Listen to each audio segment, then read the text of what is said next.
So today's talk is about arthritis, and you can see I'm not trying to do a diagram here because I've got a model and I just can't draw this to save my life. So arthritis is basically an inflammatory process affecting the joints, and what we're really talking about when we talk about arthritis is osteoarthritis, and that tends to be a degenerative condition affecting the joints. So when we have a normal healthy joint, basically we have the bone surface is covered with cartilage, and when the animal walks or the joint moves, we basically have cartilage on cartilage, and that's exactly how things are meant to happen.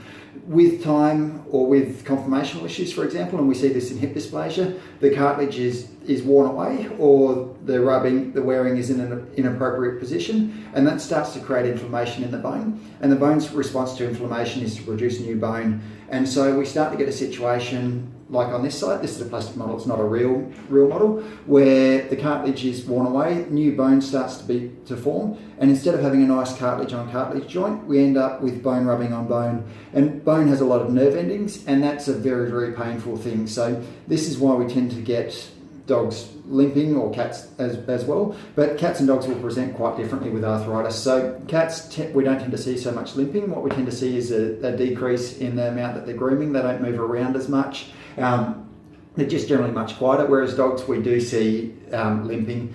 Now, a lot of people think that dogs that limp aren't experiencing pain. They think it might be what we call a mechanical lameness, so basically the joint just doesn't move as far as it should do. The reality is that if a dog's limping, it's limping because it's painful, and dogs are just very, very good at hiding pain, so they won't yelp, they won't complain, they won't wince like people do when they're experiencing pain. They'll try to crack on with life. And so really, if you notice your dog is limping, then it's painful and it needs to be assessed.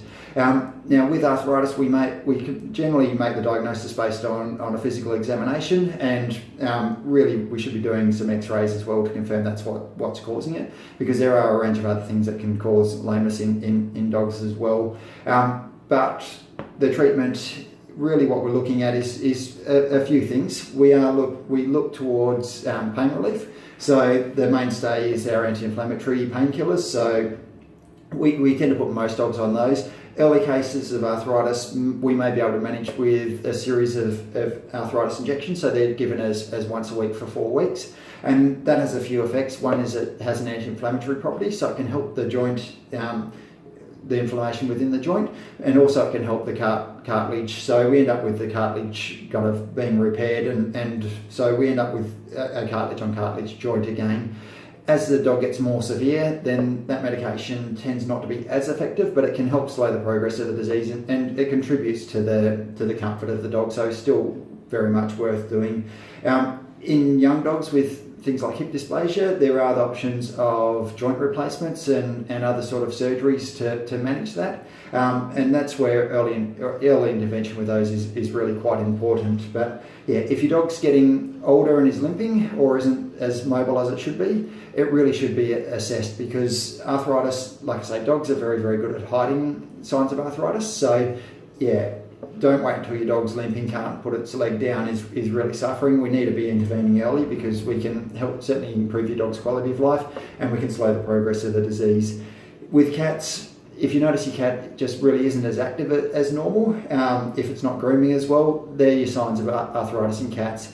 And for cats, we very much use a similar treatment to dogs, so we can use those arthritis injections.